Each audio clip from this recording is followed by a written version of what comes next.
शक्तीपीठ महामार्ग रद्द करा या मागणीसाठी सांगलीवाडीतील शेतकऱ्यांनी स्वतःच्या रक्ताने लिहून मुख्यमंत्र्यांना पोस्टकार्ड पाठवले।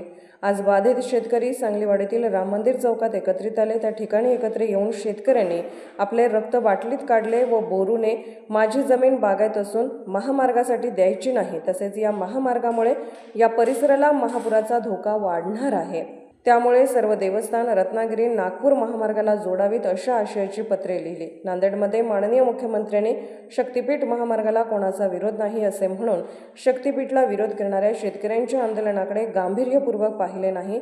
त्यावेळी ते असे म्हणाले की मी सर्व आमदारांशी चर्चा केली आहे, मग सांगलीचे आमदार खासदार शेतकऱ्यांच्या आंदोलनात सहभागी होतात ते माननीय मुख्यमंत्र्यांना दिसत नाही काय?